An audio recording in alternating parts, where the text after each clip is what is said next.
Welcome to the CSR Universe Leaders Talk segment, where we bring you insights from those shaping a more sustainable and responsible future. Today, we have the privilege of speaking to a visionary leader in sustainable design, Dr. Stefano Maffei. Dr. Stefano Maffei is a renowned professor at Politecnico di Milano, specializing in service design, innovation, and sustainability driven urban transformation. As the director of Polyfactory, he leads research on distributed microproduction, circular economy models, and smart design solutions for sustainable living. His work spans multiple initiatives, including the T Factor project on urban regeneration, circular sofa platform for sustainable furniture, and innovative smart waste management systems. Through his academic and applied research, he plays a pivotal role in shaping sustainable design strategies that integrate technology, social impact, and environmental responsibility. And today, Shweta and I will be diving into his insights on sustainability, innovation, and the future of design. So, Dr. Maffei, thank you so much for joining us today. Thank you to you for inviting me. I think it's a fantastic occasion also for, I think, discussing the relation between great culture in design, so the Indian one and the Italian one. So I'm pleased to be here. Thank you so much. So, Professor, to begin with, could you share something about, especially for our audience, about your work, particularly in the service design area and circular innovation of Polyfactory, and what core principles guide your approach? And could just talk about your journey and share it with our audience. Yes, I have two different roles. One is the director of Polyfactory, that is the makerspace of the Politecnico di Milano.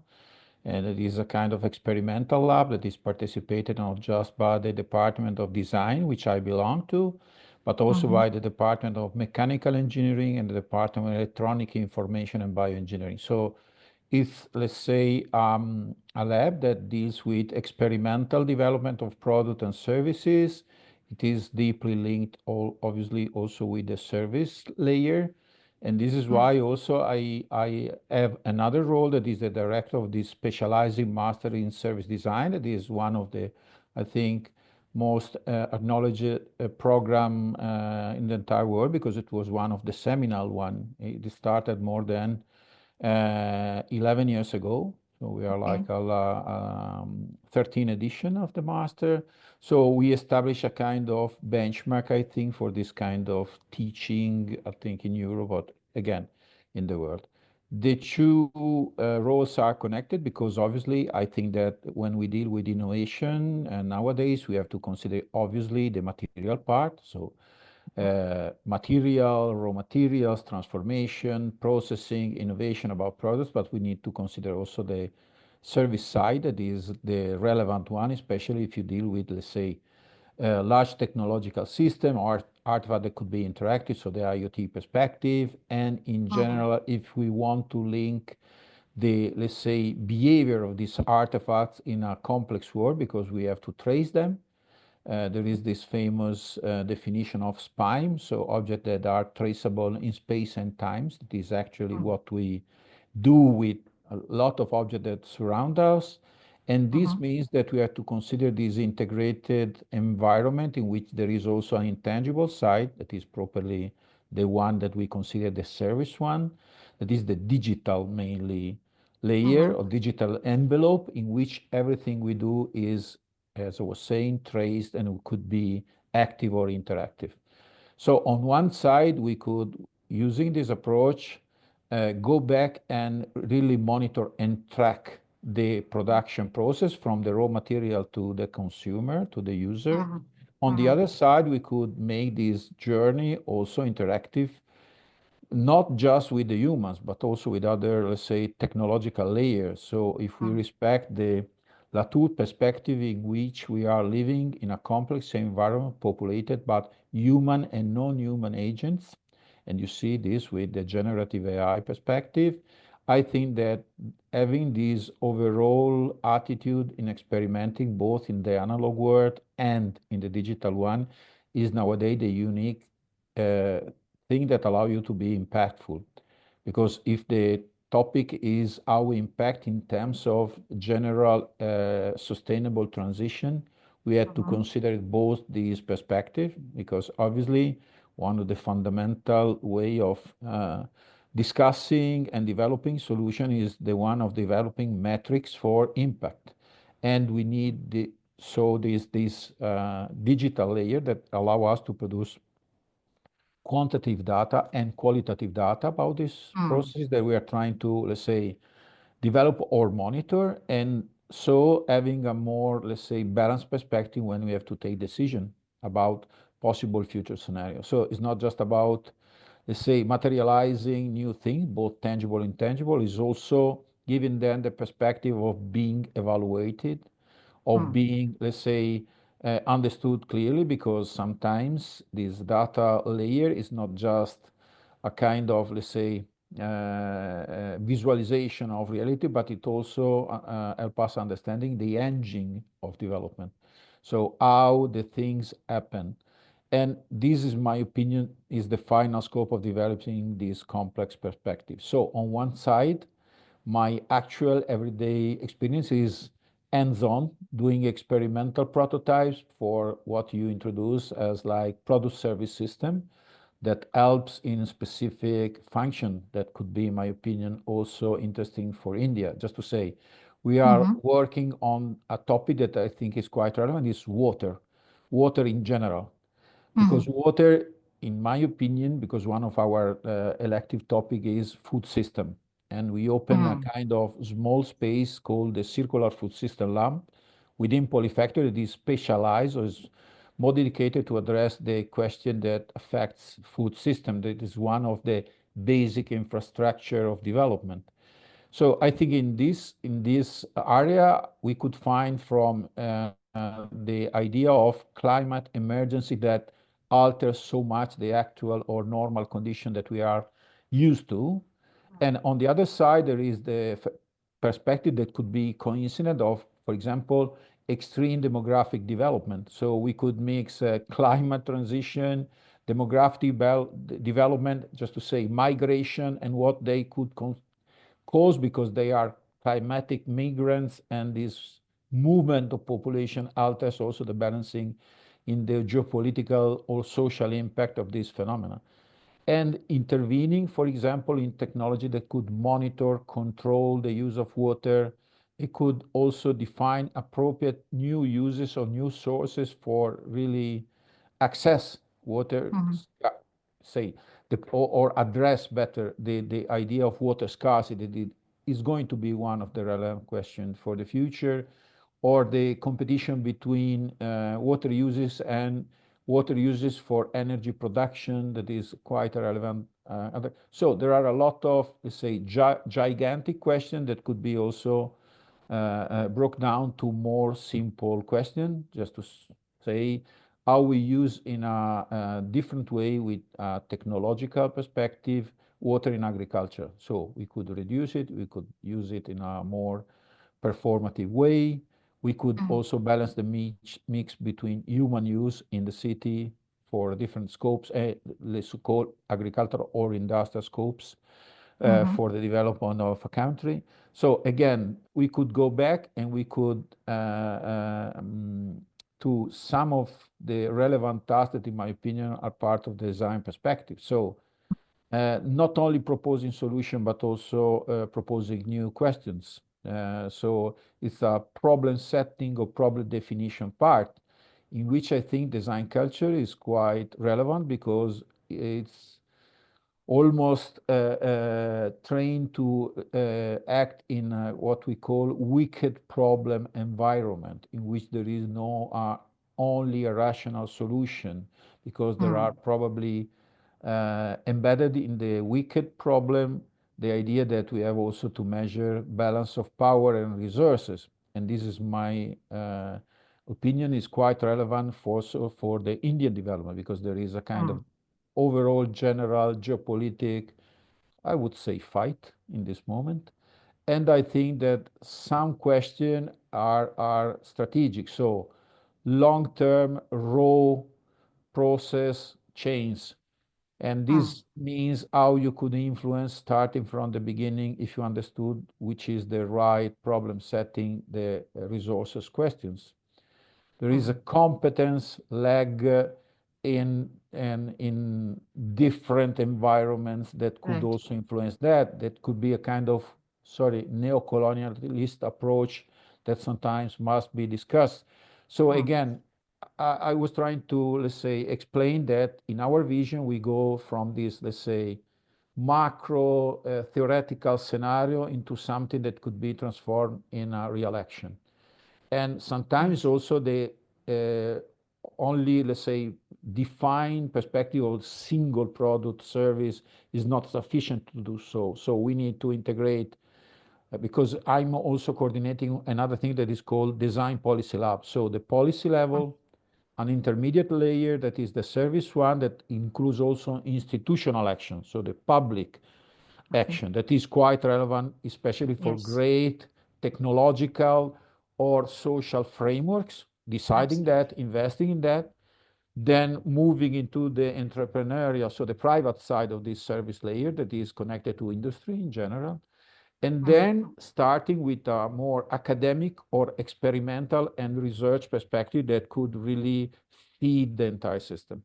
So I think that to work well, the innovation scenario must be addressed using all these possible integrated approach. So not just limiting to the product one, to the service one. So we have always to define the big picture and then break it down, obviously also reducing a little bit of complexity, because in that case we will be only with the problem and the scenario without a real action, but paying a lot of attention to the fact that we have also to evaluate the real impact of what we do.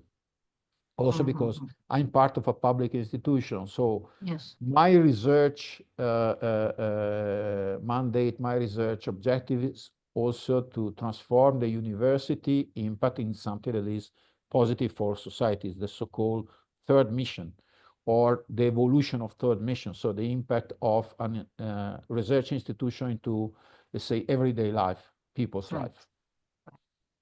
So, what I've understood from your explanation is I think service design actually offers a very powerful framework for addressing complex social challenges and also improving the delivery of social services. So, in India, we have the social sector where the corporates, are mandated to give a portion of a percentage of their profits towards social good, towards social initiatives. So, how do you think the principles of service design can be most effectively applied to these initiatives so that the benefits reaches to the communities that they were intended for? This is a tricky question because, as someone very wise said one times, if you solve the problem, you don't need philanthropy, or you don't need to. So the existence of this means that the system is not balanced. But beyond this sorry joke, I would think that it's quite relevant that, especially on the public side, there is a very clear perception of what the investment that they are doing are generating in society.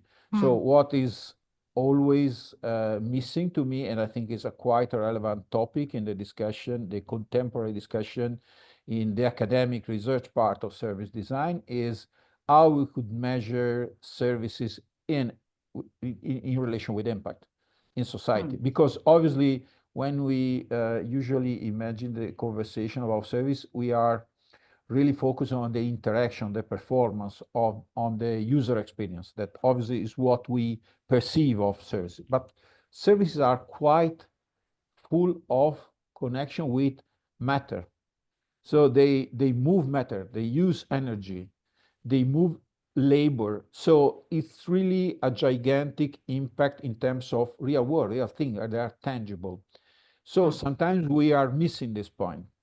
And when we deal with service design, if we start imagine that everything that happens in experience happens in real world, so something move on different layer that we don't perceive sometimes, This means that we could start considering and having criteria to start imagining this evaluation process. Sorry if I'm insisting on that, but I think that especially on large frame, for example, healthcare, or I Mm. know, so education, Right. transportation, you imagine Mm. immediately which is the impact if you start imagining how you consider service as a material thing, okay? Because it's evident they are part of a long chain of processes that start somewhere in the country or in the world, and they are real.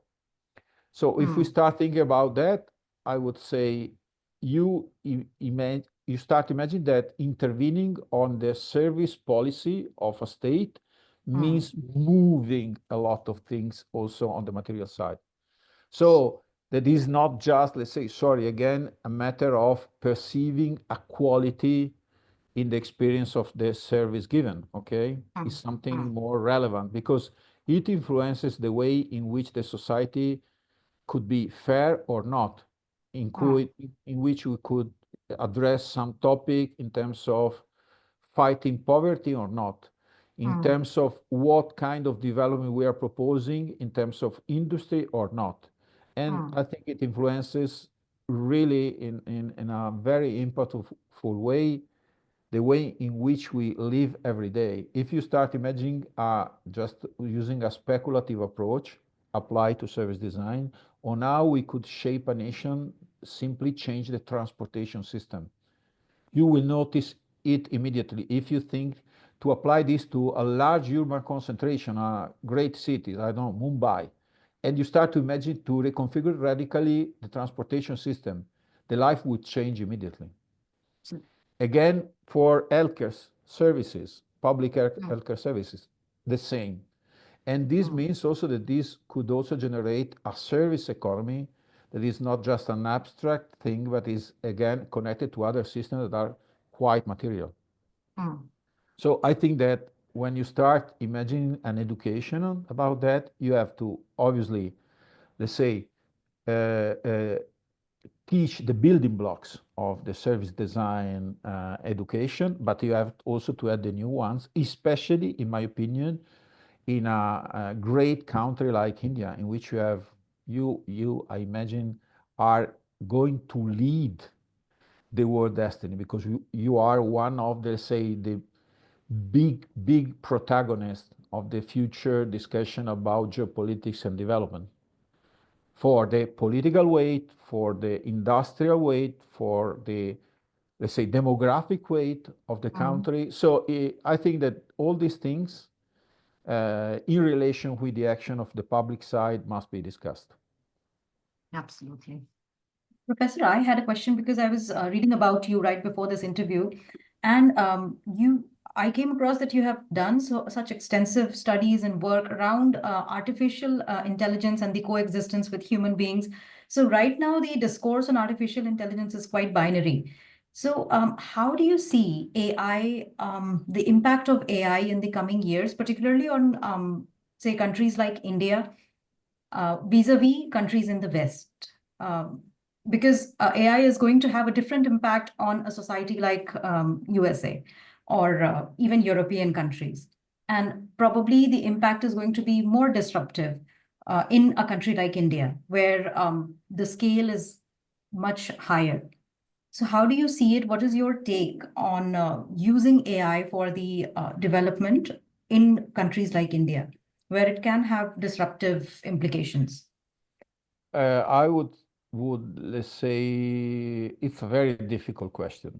Sorry, I if I understand. had the right answer, probably it would be like one of the world leader because I think that every I think leader, policy maker, civil servant is now dealing really in a hard way with the possible impact of AI in his work, actual work. Absolutely. I think that if you start imagining how AI could be of help in addressing a lot of routinary work, I don't see it as a threat, even if I imagine that it could produce because I think that velocity of the change is the relevant thing, because I don't think that as it's a general question, but human race could not really evolve using AI. I think that this could be a problem only if our social structure and the way in which our, again, social system are structured could be like broken by this velocity. You have seen a kind of example in the Doge and Elon Musk intervention on public administration in US. I don't think that the idea of having a more performative society is by definition wrong. I think that the way in which you enable it could be wrong. And in this case, there is these evident consequences. There is a wave of unemployment, because I think that a lot of, let's say, studies really underline that this is one of the worst risks, because obviously the disruption of the employment system disrupts society and generate a socio-economic crisis. So in this case, the impact of this technology is quite relevant, because it could really, for, let's say, as I was saying, some task could be really a substitute of human labor force. So I don't think, for example, the human AI could be human intelligence, could be substituted so easily when you start, as in the conversation about the automation, robotics, when you have complex tasks that could not be, let's say, performed well with a probabilistic approach. So you say, if you are a craftsman in which there are part of your work that depends on complex situations that vary continuously in a very non-controlled environment, it's very difficult that you could automatize it and you could substitute that kind of work. Okay. Or you could do it on an industrial scale, but it needs huge investment. So it will not be here so easy in short times.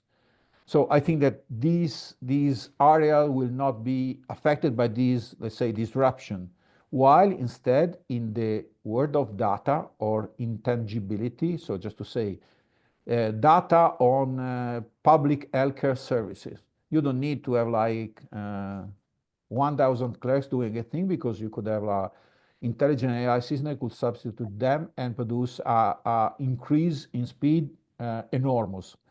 Okay. In that case, I see the possibility. So some specialized, data intensive, low skill tasks could be really disrupted. And if we start imagining this in let's say, a nationwide kind of system, I think this could cause, as I was saying, really an impact that could be very hard. But I see a kind of a scattered situation in which I think there are general principles, in my opinion, that are valid. So we have to, let's say, look carefully to which part of public or private organization this could be applied, and to which, let's say, task or objective. I think, again, I would be, let's say, not optimistic, but I would be in balance. I don't see this as an absolute defeat of human race. On the other side, I see risks that are quite relevant, also because there's a problem of ownership of the technologies. So very few control the large infrastructure of AI. So this is a problem, in my opinion, more than the tool itself or the technology itself. So I think that the discussion must be about the condition of use more than on the, again, technology itself.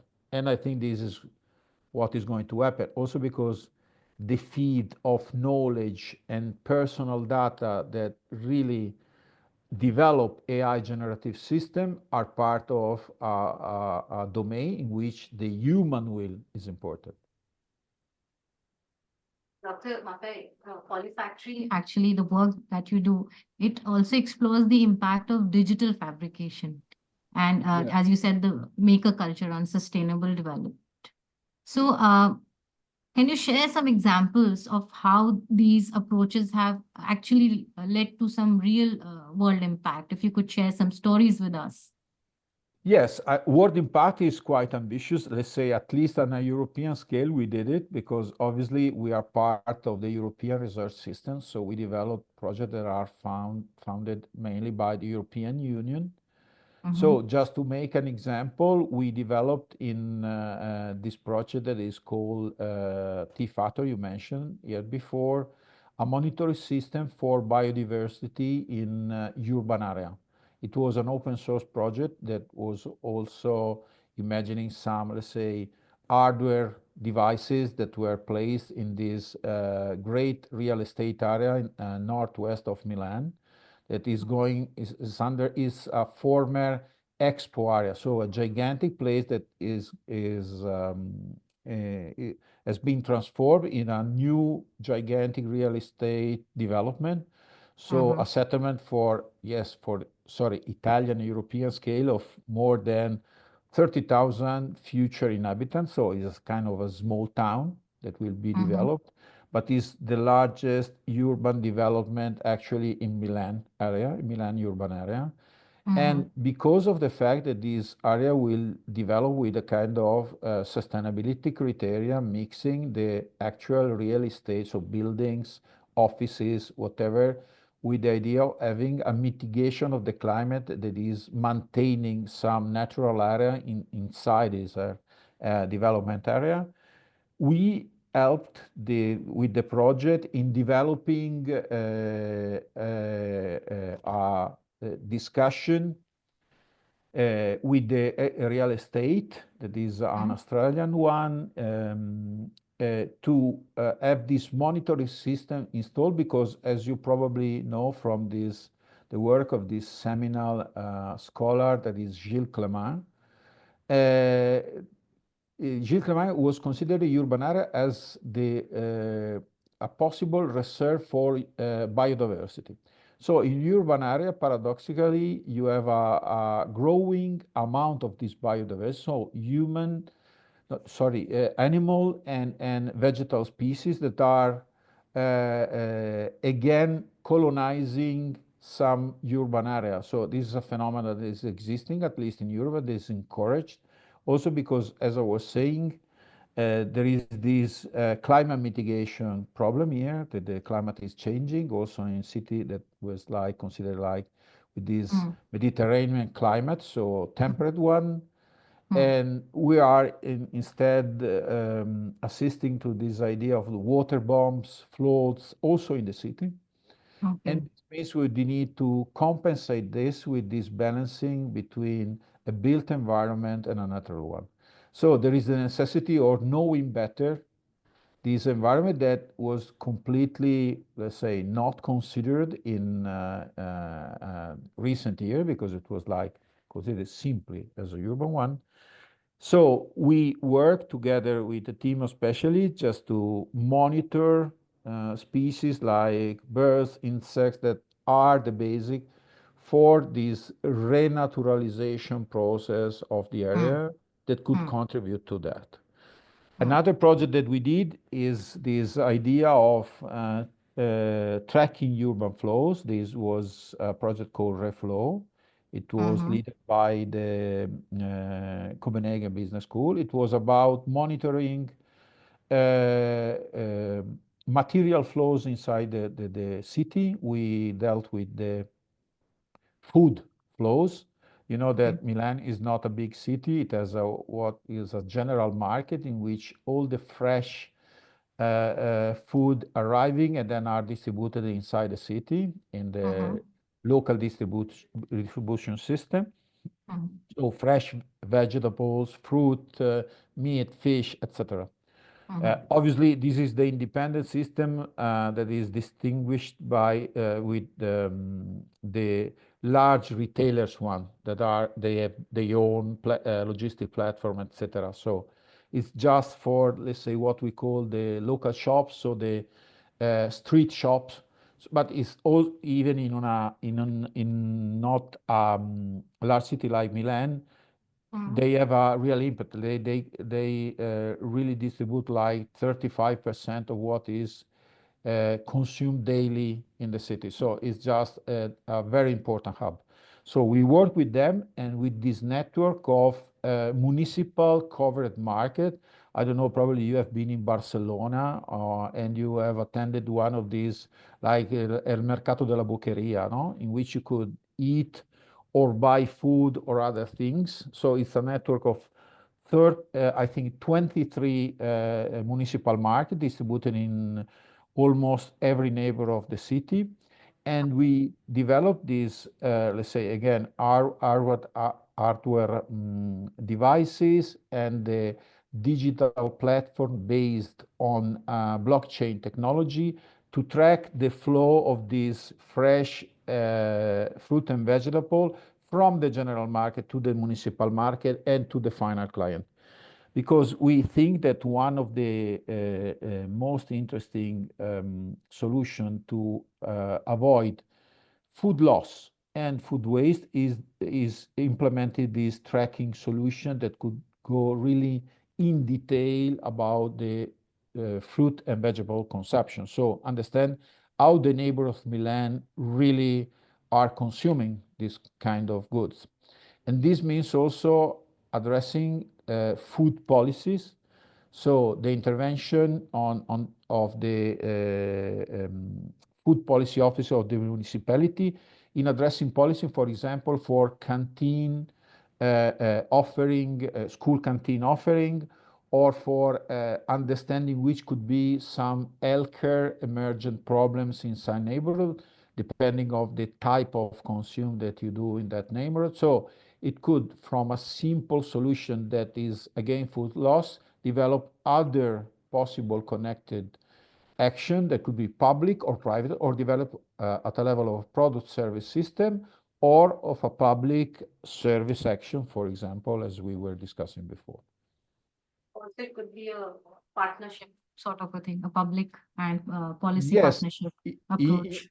yes, in reality, then after the project ended, because it ended like 2 years ago, we continued to develop this system, and we are actually working together with Caritas, is the most important worldwide Catholic organization. It's a charitable organization for developing projects that are linked to food donation. So using the same techniques to track donation that goes for, let's say, people in need, to address poverty, emergent poverty, because also in Europe there is a food poverty that is connected to socioeconomic poverty, even in category of workers that are not really earning a sufficient salary to live in a urban area that is quite expensive, like Milan, maintain an acceptable lifestyle for they and their families. So they need help, so food help. So we are working using the same system again to prevent food loss and food waste, also in the donation chain that goes from large retailers, some non-governmental organizations that are addressing this problem, like Banco Alimentare or Croce Rossa or whatever, that they organize this donation flow just to distribute them into specific territorial areas. So also technology was built for developing a kind of support for private initiative could be moved into something that has, again, a kind of third sector approach with volunteering organization, charitable organization. So the same technology could serve different scopes. I think it's so relevant for India also because we have a huge food distribution program in India. And we also have a lot of food wastage because of lack of warehousing and also I think this could be very relevant and applicable, right? You also have, you were also involved with a Future Foods Laboratory. I just came across the thing. Could you tell us what it is? Very interesting. We know them. I'm also the director of a design for food specializing master. Okay. And we work together with Università delle Scienze Gastronomiche di Pollenzo since like 2 years. Now we changed the partnership and we are approaching University of Parma. You know that Parma is probably the Italian capital of food system, because there are a lot of, let's say, multinational enterprise is placed in Emilia-Romagna. It is the core of Italian agricultural production. And I think that probably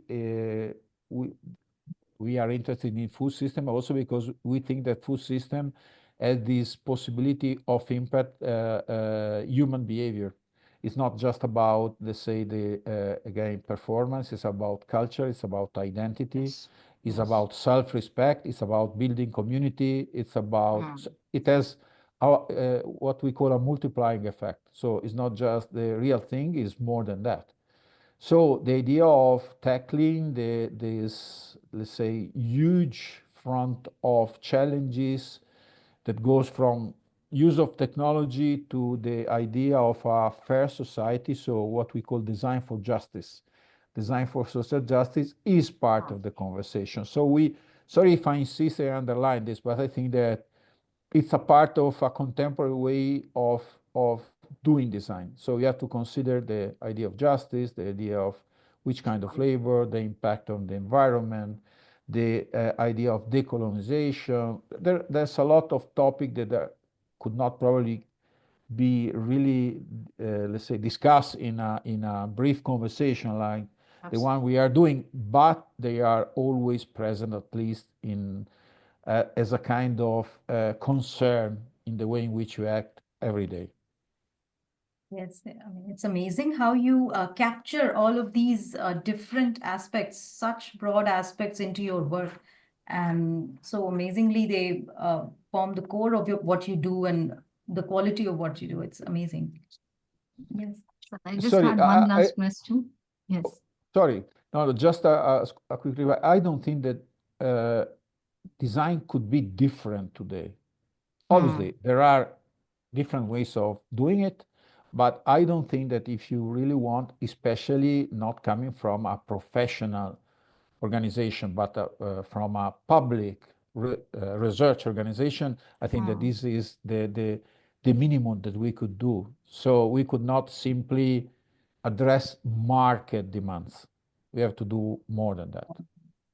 Absolutely. So my question is based on what you just shared, that social justice has to be the core, connection between social development. And based on that, I have a question that India is also witnessing increasing urbanization. And that puts a strain not just on the resources, but on the climate health also, including the health of the underprivileged communities living in the urban areas. So your project is workable in a situation in a place like Milan, but what is your suggestion, or what do you think could be, how could your project be scaled and replicated in a country like India where the demography and the geography is just too vast to handle? I would say that even it's very difficult, it could not be impossible. So I would say that obviously there could be a progression in starting discussing and addressing this, and including the problem of scale that you are mentioning. I think that I could go back to one of the words that you mentioned. We often deal with, let's say, what we call an open innovation approach. So the problem is giving a kind of basic platform that could be shared. So also because usually there is this kind of top-down approach when you imagine some, let's say, public action, while you could also build environments in which you could have bottom-up initiative. I think that there are examples in what once were called less developed countries. I would not use this definition anymore, but just to clarify. So if you look at system like the Kenya one that developed this M-Pesa payment system that was coming from, let's say, a bottom-up experience of and the life of less fortunate category of citizens. So addressing the specific need that were not addressed by the, let's say, pre-existing banking system. So micropayments, a kind of easy thing, the possibility of having a non-bureaucratic or not, I would say, not really threatening system that was saying you are poor, you could not have a bank account. So simplifying things has helped the development also of entrepreneurial perspective, including the tacit part of society that was not visible before. So I think that some of these experiences allow us to think that there are spaces for this kind of innovation also in large countries like India. In my opinion, is less a top-down approach, more building an environment in which this kind of innovation spontaneously, or perhaps with a little help, they could help independently and they could be like grow in this environment. I think it's an opportunity. It's an opportunity also in terms of using, I think, what India has, that is a good education system in which some entrepreneurial forces could be really developed in the country itself, not just, using these differences in labor cost and being sometimes exploited by a more capitalist situation. So it's about growing, let's say, opportunity at home instead of addressing everything without including, I think, the lower part of society. So it's building the environment, not saying what you have to do. I couldn't agree more with you on this, because we hope that we move in that direction where we could actually think about developing that entrepreneurial abilities that we need here to serve a population that we have, instead of just having the advantage of scale and the difference in labor cost. I agree that it's a form of exploitation. So we hope that people listen and we think in that direction. So, Professor, we have surpassed the time limit of our interview, but I'm so glad that you agreed to join us today. And this was such an amazing, enriching discussion. We learned a lot from you. It was really good. And thank you so much for joining us. And we hope to connect with you again. I'm available also because you know that my institution has deep connection with the Indian education system. We are partnering in a lot of institutions there. So I'm really glad if we want to continue our conversation to really continue this possible collaboration or discussion with you. Yes. Thank you so much.